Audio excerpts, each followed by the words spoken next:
नमस्कार. मी प्रकाश पारकर बुवा. आलेली वारी बरोबर पेटलेली वारी हे जे काय येतं ते बरोबर पाहिल्यानंतर आपण ती पुन्हा बघतो. हं. मध्ये तुम्ही विचारलेला प्रश्न अत्यंत महत्वाचा आहे हं, हं. की भजनाचा दर्जा घसरला का? हं, तर काही गोष्टीमध्ये घसरला आहे. हं. विशेषतः की ए पारकर आटप हं. अरे तुरे करून मग पब्लिक तोच काही वैयक्तिक विषयावर गेल्यावर भजन हं, भजन हे भजन आहे. हं, म्हणजे सध्याची पद्धत झाली आहे ही हं, हं. अतिशय म्हणजे खरंच दुःखदायी आहे. आणि बरं. दुसरी गोष्ट नमस्कार मंडळी, मी गुरु पातळे. माझ्या एका नवीन व्हिडिओत तुमचं स्वागत असा. तर आज आपल्यासोबत कोकण भजनरत्न प्रकाश पारकर बुवा हे आहेत. तर आपण त्यांका भजनाच्या संदर्भात काही प्रश्न विचारतो. अति तेथे माती नको भजनाची मस्करी, अति तेथे माती नको भजनाची मस्करी. रामकृष्ण हरिगाव मुखाने हो निवार करी, रामकृष्ण हरिगाव मुखाने हो निवार करी. बुवा, आधी पहिली आमच्या भजन रसिकांका तुमची ओळख करून द्या. धन्यवाद. नमस्कार. मी प्रकाश पारकर बुवा कासार्डे, तालुका कणकवली, जिल्हा सिंधुदुर्ग. हो, ठीक आहे. बुवा, तुम्हाला माझा पहिला प्रश्न, आपल्या कोकणातील जो भजनाचा दर्जा आहे तो खालावला आहे का असं तुम्हाला वाटते का? खरं म्हणजे भजन क्षेत्रामध्ये गेली 44 वर्ष मी कार्यरत आहे. 1980 सालापासून माझ्या देवदैवतांच्या कृपा आशीर्वादाने, माझ्या गुरुजनांच्या आणि माझ्या भजन रसिक मायबापांच्या कृपा आशीर्वादाने गेली 44 वर्ष भजन क्षेत्रामध्ये मी कार्यरत आहे. फक्त भजनाचा दर्जा खालावला असं पण मी म्हणणार नाही आणि नाही पण म्हणणार नाही. याला दोन कारण आहेत. एक कारण, पूर्वी सुद्धा भजन अशाच प्रकारे होत होती, पण युट्यूबचं माध्यम नसल्यामुळे ते भजन झालं की ती गोष्ट दुसऱ्या दिवशी विसरली जात होती किंवा 4 दिवसामध्ये तिथल्या स्थानिक लेवलला थोडीफार चर्चा व्हायची आणि विषय त्याच्यावर पडदा पडायचा. आज बरोबर. युट्यूबच्या माध्यमातून आपल्याला अमुक वारी, देवगडला अमुक गाजलेली वारी बरोबर. पेटलेली वारी हे जे काय येतं ते बरोबर. पाहिल्यानंतर आपण ती पुन्हा बघतो हं, आणि असं करून करून करून त्याला उजाळा देतो. हं, आणि हे सध्याच्या सुविधांमुळे, हं, आधुनिक युग आहे, हं. कॉम्प्युटरचं युग आहे, त्याच्यामुळे काही गोष्टी ह्या अशा घडतायत. पण त्याच्यामध्ये तुम्ही विचारलेला प्रश्न अत्यंत महत्वाचा आहे हं, हं. की भजनाचा दर्जा घसरला का? हं, तर काही गोष्टीमध्ये घसरला आहे. हं. तर तो असा की व्यक्तीच्या एकमेकावर कुरघुडी करणे. म्हणजे जे आम्ही आता इतकी वर्ष भजन केली, तर आम्हाला भजनामध्ये विशेषतः की ए पारकर आटप हं, असं आम्ही आमच्या आयुष्यामध्ये कधी ऐकलं नाही. हं. म्हणजे ते त्याच्यामध्ये आता आहे- अनेक बुवा आहेत. ते आता मी ऐकावं स्वतः लागतंय. एकटा नाही. ते आता ऐकावं लागतंय. ते आज समोर काही बुवांना अरे तुरे करून मग पब्लिक तोच माझा प्रश्न आहे. म्हणजे माझा प्रश्न तोच आहे की भजनाचा दर्जा खालावला आहे असं मी त्याच्यामुळेच म्हणतोय. हा. तर त्याला जबाबदार कोण हा, असा सांगतो. असा प्रश्न विचारायचा आहे मला. एकदम तर योग्य मला असं प्रश्न वाटतंय आहे. त्याला जबाबदार आयोजक असतील, मी सांगतो बुवा तुम्हाला. असतील, हा. भजन रसिक असतील की युट्यूबर असतील, हे आम्हाला तुमच्याकडून ऐकायचंय.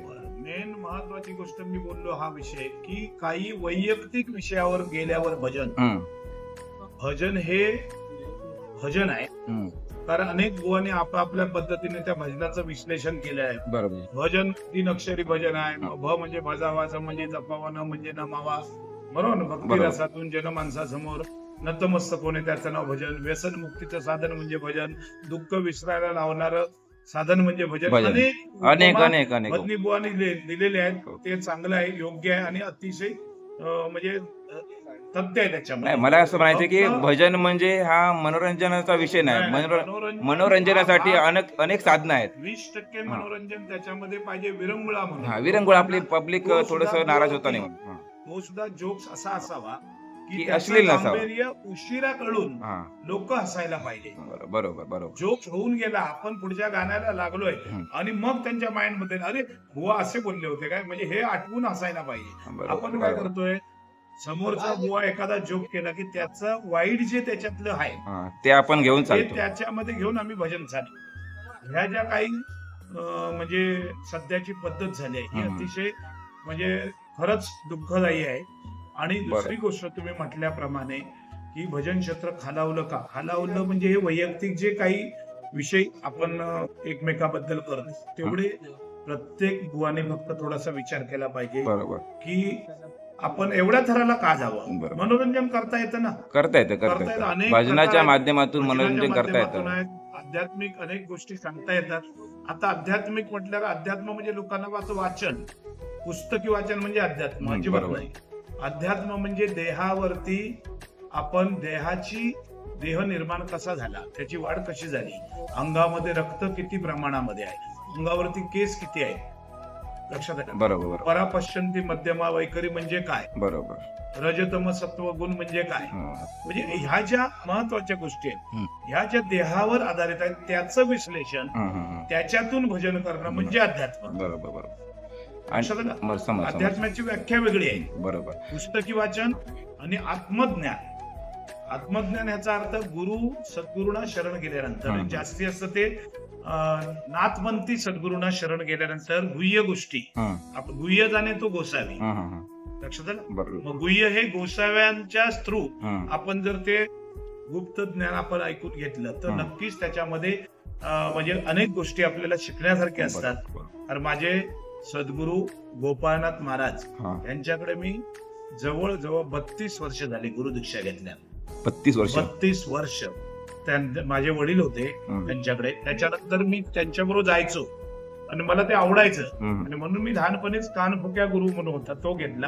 आणि माझं वय झाल्यानंतर मी एक 8-10 वर्षानंतर पुन्हा म्हणजे जेव्हा मला चांगलं कळायला लागलं, चांगलं समजायला लागलं, त्यावेळी मी सद्गुरूंना शरण गेलो. आता मला सांगा काय केले असता हा भजनाचा दर्जा सुधारेल, काय वाटतं तुम्हाला? भजनामध्ये आता जी गाणी वगैरे जी वापरली जातात ती गाणीला कुठेतरी मर्यादा. बरोबर. आता भजनाचं काय झालं, ऑर्केस्ट्रा झालं, म्हणजे एक जरूर म्हणावी, हो. आम्ही पण म्हणतो, पण हं. कसं एक गाण्याचं आता एखादा पहिलं नोटेशन घेतोय हं. तर त्याला कुठल्या रागामध्ये हे नोटेशन घेणार आहे, बरोबर. त्या रागातलं एखादं गाणं, हं. एक गाणं बरोबर. आपण 5-5 घेतोय, हा. हे चुकीचं कुठेतरी आहे. थांबलं पाहिजे. भजन राहिलं बाजूला आणि बाजूला आपण आणि- ते ऑर्केस्ट्रा हा, टाइप मध्ये म्हणजे ह्या काहीतरी चुका करतो. माझ्यापासून आहेत, मी हा, कोणाला दोष बरोबर. द्यायला बसलो नाही. मग ते गाणीच प्रत्येकाला बोलायची असतील तर जबाबदार मग भजनाचं माध्यम नाही ना, त्याला हा, ऑर्केस्ट्रा गाणी आहे म्हणण्यासाठी इतर. मला सांगा, अजित कडकडांचं गाणं मी म्हणून किती म्हणणार, त्यांचं गाणं मी काय म्हणून दाखवणार, बरोबर. लता दिदींचं गाणं मी काय म्हणून दाखवणार, बरोबर. माझी योग्यता आहे का, नाही हे प्रत्येक बुवाने विचार केला पाहिजे. बरोबर. मग त्यांची गाणी म्हणण्यापेक्षा तुम्ही लोकांना भजन या माध्यमातून, आज ग्रंथ लोक पावत चालले, ग्रंथ उघडत नाहीत लोक. ज्ञानेश्वरी किती लोकांनी वाचली, माझा हा प्रश्न आहे समाजाला. ऐका मंडळी, बुवांचा समाजाला प्रश्न नीट माझा ऐका. प्रश्न आहे. ज्ञानेश्वरी किती लोकांनी वाचली हा ज्ञानेश्वरी बुवांचा अगदी एक प्रत्येकाने आपल्या चांगला प्रश्न आहे. आई वडिलांची शपथ घेऊन सांगावी की मी ज्ञानेश्वरी एवढ्या वेळी वाचली. किती लोकांनी हिंदूने वाचले मला सांगावं. मग ते वाचलं पाहिजे. जर आपण वाचलो, आपल्या मुलांना सांगणार आहे, आपली मुलं त्यांच्या मुलांना सांगणार. मग बरोबर. हे जे काय भगवद्गीता आहे, वाचलं तरच आपण वाचणार आहे. भगवद्गीता आहे काय, त्याच्यानंतर तुकारामाची गाथा आहे, ज्ञानेश्वरी आहे, त्याच्यानंतर तुमचे रामायण महाभारत, हे जी पुराण आहे, गणेश पुराण आहे, ह्या गोष्टी वाचणं गरजेचे आहे. आज झालं काय, 2 गाणी 4 गाणी आली की आपण बुवा झालं, बारी फक्त झाली. थोडस बोलता हो. आलं की विषय संपला. बारी झाली. फक्त टार्गेट कशावर करायचं, त्याच्या व्यंगावर, हा. चांगल्या गोष्टींवरती चांगल्या नाही. गोष्टीवर काय, म्हणजे थोडंच होतं. जास्तीत जास्त त्याचं व्यंग, त्याचे केस कमी आहेत का, हो त्याची नाही उंची बाकी कमी बरोबर आहे का? पण अशा त्याची भाषा चुकीची आहे का, ह्या सगळ्या गोष्टीवर व्यंग करायचं. आणि काही बुवाने पण आता काय केलंय की आपली जी म्हणजे आपल्यामध्ये एक काहीतरी वेगळं निर्माण करायचं, एक काहीतरी वैशिष्ट्य म्हणजे जेणेकरून 12 भेटतील म्हणजे त्याला. नाही, लोक ओळखायला पाहिजे आपल्याला, हा, म्हणून एक वेगळा बरोबर. परिधान वेश करायचा किंवा काहीतरी वेगळं करायचं की आपण प्रसिद्धीला येऊ. हे जे काय चाललंय पण हे मला वाटत नाही जास्त दिवस चालेल. निश्चितच आहे. नाही कारण काय हे भजनाच्या माध्यमातून थोडस चुकीचं होत चालेल असं मलाच वाटतं. प्रत्येक आणि मेन म्हणजे पहिल्या पारंपरिक बाऱ्या होत्या तेव्हा ह्या गोष्टी समोरासमोर होत नव्हत्या. हा, बुवा main बसायची मुद्दा- बाजूला बसत नव्हते. बुवा म्हणजे वेगळी बारी चालायची. Main- बुवा लांब बसायचे तेव्हा असा बुवांबद्दल तो राग नसायचा मनात, कारण का आता समोर बुवा दिसतोय त्याच्यामुळे अजून काही नाही का मनात येतं. आणि परत आपलं भजन चालू असताना समोरचा बुवा काहीतरी कमेंट पण करतोय, त्याच्यामुळे पण हे प्रॉब्लेम चालू आलेत. तर मला असं वाटतंय की 2020 बारी ही योग्य आहे की नाही हे फक्त तुमच्याकडून मला जाणून घ्यायचं आहे. महत्वाची गोष्ट जी आमने सामने बरे 20 भजन वाईट नाही. भजनाला आपण नावं ठेवत नाही. भजन कुठलंही वाईट नसतं. भजन हे परमेश्वराजवळ जाण्याचं उत्तम मार्ग म्हणजे भजन आहे. बरोबर. भजन हे कालांतरापासून चालत आलंय. चंद्र सूर्य असेपर्यंत, ही पृथ्वी असेपर्यंत भजन हे भजनच राहणार आहे. बरोबर. फक्त त्याच्यामध्ये आपण काय केलंय, आपण भजनाची व्याख्या बदलते. आपण भजन करतो कमी आणि इतर गोष्टींना जास्त महत्व दिलंय. म्हणजे वेगळंच काहीतरी करायचं ज्याच्यातून मी फेमस होईल. हा, प्रसिद्धी, परत पैसा, कोणीतरी काही बक्षीस दिलं की बाबा हे उडव ते उडव, हे सध्या 20 रुपयाच्या बक्षिसाला आपण एवढं गाणं घेतो. चुकीचं आहे ना. एवढं गाणं स्वस्त आहे का? म्हणजे बरोबर आहे की चुकीचं आहे मला सांगा. हे 100% चुकीचं आहे. हे कुठेतरी थांबलं पाहिजे असं मला पण वाटतंय. तुम्हाला काय वाटतंय? मर्यादा असली पाहिजे असं माझं प्रामाणिक मत आहे. गाणी घ्या, पण आपण त्या गायकांपेक्षा तर सुंदर गाऊ शकत नाही. त्यामुळे मर्यादित फक्त ते गाणं मी कुठलं घेणार आहे, कुठल्या रागात घेणार आहे, किंवा कुठल्या गाण्याच्या चालीवर गजर म्हणतोय, तेवढं तोंड दाखवण्यासाठी गाणं घ्यावं. त्याच्याबद्दल आमचं कोणतंही दुमत नाही. आणि जास्तीत जास्त भजनाकडे सगळ्यांनी लक्ष द्यावा. भारुडं लोप पावलेले आहेत, कवाली बाजूला झाल्या आहेत, बरोबर ना. गवळणी सुद्धा काय काय वेळ होत नाहीत, भैरवी होत नाही. ही भजनामध्ये कशी येईल? बरोबर. आणि मी मान्य करतो की लोक पारंपरिक बारीला थांबत नाही. 2020 लोकांना आवडते. पण माझा प्रश्न आता असा आहे, तुमची बारी झाली वंजारी बॉन सोबत, त्या बारीला शेवटपर्यंत पब्लिक थांबलं. मग ते पब्लिक का थांबलं ह्या प्रश्नाचं उत्तर द्या. पासून त्यांना चांगलं मिळालं. मग माझा म्हणण्याचा उद्देश तो आहे ना, पारंपरिक बारी असून सुद्धा लोक थांबली, लोकांनी बक्षिसं पण दिली, लोकांना ती बारी आवडली पण. म्हणजे पारंपरिक बारी ही काळाच्या योगात कुठे वाहून गेलेली नाही, पण पारंपरिक बारी सुद्धा चालू शकते. 2020 बारी करायची. तुम्ही त्या ठिकाणी मी होतो, प्रत्यक्ष हजर होतो मी तिथे. तुमच्या समोर आम्ही 4-4.5 रुपये बक्षीस मी घेतलं, बुवानी घेतलं, आमच्या नंदू वंजारे बुवानी. म्हणजे अतिशय सुंदर बाऱ्या झाल्या आणि अतिशय टाळ्या वाजवत होते प्रत्येक गोष्टीला. आणि आपल्या कासाडे गावातलेच 2 बुवा एका दुसऱ्या गावात जाऊन बारी करतात. त्याचा पण आपल्याला थोडासा, मला पण थोडा अभिमान होता की बाबा आमचेच बुवा आहेत, काय करतात. कारण काय मला एवढा अभिमान का होता, कारण काय ह्या पारंपरिक बारीतून कोणही एक वाईट शब्द बोलणार नाही ह्याची मला गॅरंटी होती. म्हणून मी तिथे हजर राहिलेलो. आणि समजा ते बुवा तुम्हाला काहीतरी बोलतात किंवा तुम्ही त्यांना बोलतात, तर ते आम्हाला सहन होणार नाही. कारण की आमच्या गावातल्या बुवाची किंवा आमच्या गावातल्या कुठल्याही व्यक्तीची कुठेतरी बाबा इज्जत जाते किंवा काय होते, नाव कमी होते, ते आपल्याला पटण्यापैकी नाही. त्याच्यामुळे ती बारी मी पूर्णच्या पूर्ण ऐकली.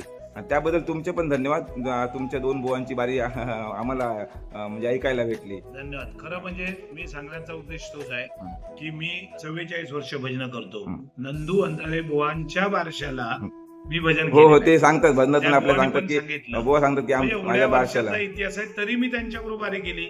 ज्यांच्या बारशाला मी भजन केलं त्यांच्याबरोबर आपल्याला भजन करायचं आहे. त्यांच्यासाठी पण तीच एक अभिमानाची गोष्ट करायचं आहे. भजन म्हटल्यानंतर त्यांना तो अभिमान आहे, माझ्याबरोबर बारी करण्याचा. आणि मलाही अभिमान आहे की ज्याच्या बारशाला मी भजन केलं त्यांच्याबरोबर डबल बारी करतो. आणि तुम्हाला त्याचं एक समाधान पण आहे, कारण काय ज्या बुवासोबत आपण बारी करतोय तो बुवा आपल्याला एकही वाईट शब्द बोलणार नाही ह्याची तुम्हाला खात्री होती. आणि म्हणून तुम्ही ती बारी ऍक्सेप्ट केली. अतिशय सुंदर. मग अशाच बाऱ्या वर्षानुवर्ष चालव अशी माझी इच्छा आहे. तुम्हाला काय वाटतंय? 100% सत्य आहे. फक्त माझं म्हणणं एवढंच आहे, तुम्ही मगाशी जो पहिला प्रश्न विचारला की भजनाचा दर्जा खालावला का, याला जबाबदार कोण? तर हे जो तुम्ही विषय काढला, तर भजनाचा दर्जा हाय तसा राहणार आहे. फक्त आतमधल्या काही वाईट गोष्टी आहेत त्या आपण बाजूला काढायला पाहिजे.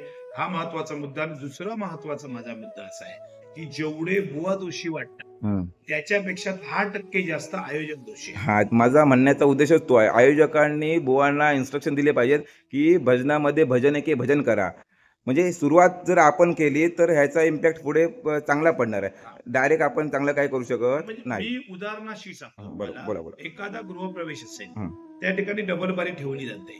वास्तुशास्त्राप्रमाणे वास्तुदेवता हे मंदिर आहे. बरोबर. वास्तू ही मंदिर आहे. कारण जीवनामध्ये प्रपंच करताना स्वतःचं लग्न आणि घर ज्या व्यक्तीने बांधलं तो प्रपंचामध्ये सक्सेसफुल झाला. मग त्या वास्तूचं ज्या दिवशी उद्घाटन असतं त्या ठिकाणी डबल बारी ठेवायची आणि ह्यांनी इकड तिकडचे जुने काहीतरी विषय काढून त्या वाद निर्माण करायचा. मग त्या वास्तूमध्ये देवकळा आली कशी येणार, काय आपण कशी येणार देवकळा देऊन. म्हणजे हे आयोजकांना कळलं पाहिजे की मी नेमकं या ठिकाणी कशासाठी भजन ठेवलंय. परमेश्वर प्रसन्न व्हावा म्हणून म्हणजे ठेवलाय की असलेला तुमच्या म्हणण्याचा आपला उद्देश तोच घरातला आहे. बाहेर जावा. तुमच्या म्हणण्याचा उद्देश आहे की जास्त जिम्मेदार हे आयोजक असतात आयोजक आहेत. आयोजकांनी कुठलं भजन ठेवावं आणि किती मर्यादा आणि युट्यूबर लोकांनी पण टायटल वैयक्तिक दोष देत नाही. युट्यूबरांनी पण टायटल जी टाकतं ना त्यांनी पण विचार करावा की पेटलेली बारी, हे बारी, ते बारी असं न टाकता जे काय नाही ते मी अशा गोष्टी कधी करत नाही. माझ्या चॅनलला तुम्हाला असल्या पेटलेल्या बाऱ्या, धगवलेल्या बाऱ्या कधीच भेटणार नाही. आणि ते माझ्या व्हिडिओ मार्फत पण मी सांगतोय की असल्या बाऱ्या न टाकता आपण बुवांचं नाव टाकून, टायटल टाकून आपल्या बाऱ्या बघू शकतात लोक. असं माझा म्हणण्याचा उद्देश आहे. 100% बरोबर आहे. फक्त माझं एवढंच सांगणं आहे आता की आपण भजन हे भजन राहणार आहे. मी सांगितलं तसं कधी त्याला खंड नाही. लक्षात, पृथ्वी असेपर्यंत भजन हे राहणारच आहे. फक्त त्याच्यामध्ये ह्या अनेक चालीरीती ज्या आहेत, 50 चाली हो. एक बुवा म्हणजे नवरा जाणीवशाला बसतो तिथपासून सुरू करतात तो वाचपर्यंत संपेपर्यंत गाणी थांबत. मग आपण काय लग्नाला थोडी आलोय, भजनाला आलो. मर्यादा आहे आणि म्हणून त्याला कुठेतरी मर्यादा राहावी. गाणी जरूर आपण मर्यादित वापरा, हे माझं प्रामाणिक सल्ला आहे. आणि कारण ह्याच्यापूर्वी झाले ना भजन सम्राट, कोकण कलाभूषण चंद्रकांत कदम बुवा झाले, तुम्ही पण त्यांचे शिष्य आहात. भजन महर्षी परशुराम पांचाळ बुवा झाले, विलास पाटील बुवा झाले, उपकर बुवा झाले, बरोबर ना, साती दिवाना बुवा झाले, तुमचे हे चिंतामणी पांचाळ बुवा झाले, काशीराम परब झाले, अनेक भजन सम्राट झाले. लक्षात घ्या. पण ह्याने कधी असं केलं नाही ना. कालांतरापर्यंत चालले 50-50 वर्ष, 40-40 वर्ष भजन त्यांची चालली. कुठल्या माध्यमावर आता पण चालू शकतात. जे आपण काय आवड लावणार लोकांना हे आपल्या हातात आहे. आणि आयोजकांनी मात्र त्याच्यावर कंट्रोल ठेवणं ती काळाची गरज त्यांची आहे. कारण त्यांनी निमंत्रण केलंय भजनाला. बुवाला चिठ्ठी आली तो घेणारच आहे, पण त्यांना सांगितलं बुवा तुला भजनाला बोलवलंय, बरोबर, ऑर्केस्ट्राला बोलवलं नाही. मग हे आयोजकांनी सांगितलं तर त्याच्यावर मर्यादा येणार आहे. बुवांना दोष देण्यापेक्षा आयोजक त्याच्यामध्ये खूप महत्वाचे आहेत. त्यांनी कुठेतरी ह्या गोष्टी, आयोजकांचा रोल महत्वाचा आहे असं माझं प्रामाणिक मत आहे. कारण आम्ही तिथे गेल्यावर जर एखाद्या आयोजकाने सांगितलं मला की अमुक गाणं घ्या, ते मला घ्यावंच लागतं. कारण का आपण विडा घेतोय, बरोबर, विडा घेतो त्यावर ते आम्हाला त्यांची इच्छा पूर्ण करणं गरजेचं आहे. पण किती एखादं गाणं ठीक आहे, 50 गाणी हा त्याचं भजन होत नाही. लक्षात घ्या. बरोबर. किंवा काही आयोजक टायमिंग देतात की बुवानी एवढ्या टायमिंग मध्ये भजन करा. मग काही ठिकाणी असं होतं, पहिला बुवा ठरलेल्या टायमिंग मध्ये भजन आठवतो, दुसरा पाळत नाही, तिसरा त्याच्यापेक्षा पाळत नाही. मग होतं काय ह्याच्यामध्ये, जो प्रामाणिक गेला तो फसला. तो अडचणीत आला, त्याला बोलायला मिळालं नाही, ते पाहिजे ते बोलून गेले. मग आयोजकांनी ज्यावेळी हा टायमिंग झाला त्यांनी कंट्रोल करायलाच पाहिजे समोरच्याला, तरच ती भजन त्या पद्धतीची होणार आहेत. ह्याची काही गोष्टी आहेत त्या त्यांनी प्रत्येकाने जाणून घ्यायला पाहिजे. आणि माझं प्रामाणिक मत आहे की आयोजकांनी ठरवलं तर या गोष्टीला आळा बसायला सुद्धा वेळ नक्कीच बसेल, नक्कीच. आणि ते काम मी चालू केलंय, मी करतोय ते काम. कोकणामधली जी भजनाची परंपरा आहे, मला अभिमान आहे त्या गोष्टीचा. कारण मी 44 वर्ष या कोकणामध्ये सिंधुदुर्ग, रत्नागिरी, रायगड, ठाणे, पालघर ह्या जिल्ह्यांच्या कानाकोपऱ्यामध्ये अगदी डहाणू पर्यंत, तुम्ही आमच्या गावाचं पण नाव उज्ज्वल केलं. सफाळे डहाणू पर्यंत मी आता आम्ही जातो बाहेर गावी, तर आम्हाला पण लोक विचारतात की तुम्ही पारकर बुवांच्या गावातले काय, म्हणजे आम्हाला पण त्याचा अभिमान आहेच ना. भगवंताची कृपा आहे. करणारा मी कोण नाही, करता करविता परमेश्वर आहे. आता तुम्ही एवढी वर्ष सेवा केली, भजन सेवा, त्याच्यामुळे तुम्हाला लोक ओळखतात. निश्चितच मला लोकांनी उचलून धरलं आणि म्हणून माझे हे दिवस मी आज ओळखू शकतो किंवा करू शकतो. मी काय एवढा गायक नाही आहे. क्लासेस वगैरे विषय काय, मला असं वाटतंय तुम्ही पण ह्याच्यावर काहीतरी पावलं उचलायला पाहिजे असं मला सुद्धा वाटतं. वैयक्तिक एकट्या बुवाने किंवा 4 बुवाने उचलून होणार नाही. प्रत्येकाने थोडस स्वतःपासून घातली पाहिजे. आता ह्या व्हिडिओ मार्फत काही बुवांना कळेलच की तुमच्या मनात काय आहे करून भजनाच्या माध्यमातून. माझा वैयक्तिक कोणावर रोष नाही, फक्त प्रत्येकाने स्वतःपासून सुरुवात करावी एवढीच माझी अपेक्षा आहे. कोणाला गोष्टी अशा होतात की आमची अशी उचंबना झाली आहे, कारण आम्ही 20 पण भजन करतो आणि पारंपरिक जे करतो. बिचारे जे पारंपरिक करतात 20 करत नाही, त्यांना तेवढी त्याची झळ भासत नाही. तर ते आपल्या लेवलनी भजन करतात. आणि तुम्ही मगाशी म्हटलं तसं की पूर्वीची भजन कशी होती की पहिलं भजन झालं की नंतरचं भजन तोपर्यंत 1.5 तास निघून जायचा, त्याचा जो राग असायचा तो संपला. पण तो तेवढा त्या रागामध्ये काही हे राहायचं नाही. आता कसं यांचं संपतं न संपतं की याचं चालू, म्हणजे ती ईर्ष्या असते आणि त्या ईर्ष्येपोटी हे सगळं जास्त होत चाललंय. चांगला मुद्दा तुम्ही मांडला. हा विषय आहे. तर माझं पारंपरिक होण्याची पत्नी त्यांना ती झळ पोचत नाही आजची आहे, पण आम्ही 20 पण करतो आणि पारंपरिक, त्याच्यामुळे आमचा गोंधळ असं झालाय मृदुंगासारखं आमचं झालाय. बरोबर. नाही बोललो तर पारकर बुवा कमी पडले, बोललो तरी मरण झालंय की अरे त्याच्या नादाला पारकर बुवा पण लागले. म्हणजे ह्या दोन्ही बाजू अडचणीच्या आहे. पण आम्हाला काही वेळ असं असतं समोरचा बुवा बघून आम्हाला बोलावं लागतं. आम्हालाही कळतंय आम्ही आता जे काय बोलतोय हे योग्य नाहीये, पण त्या परिस्थितीला अनुसरून ते बोलावंच लागतं. आयोजकांनी ह्या सगळ्या गोष्टीवर कंट्रोल तुम्ही तुमची चूक ह्या व्हिडिओ तुमची चूक म्हणजे चूक असं म्हणता येणार नाही, या व्हिडिओ मार्फत सांगितली. मला सुद्धा बरं वाटलं. माझं पण तुम्हाला एक विनंती आहे की ह्या गोष्टी थोड्या बंद झाल्या तरच बरं आहे. आपली भजन संस्कृती कोकणातली तरच टिकून राहील असं मला वाटतंय. तर आता आपण बघितलात आपले कोकणातले भजनरत्न बुवा प्रकाश पारकर बुवा यांच्याशी आपण थोडीशी हितगुज केली. तर तुम्हाला हा व्हिडिओ कसा वाटला ते आम्हाला कमेंट करून नक्की सांगा. चला बुवा, धन्यवाद.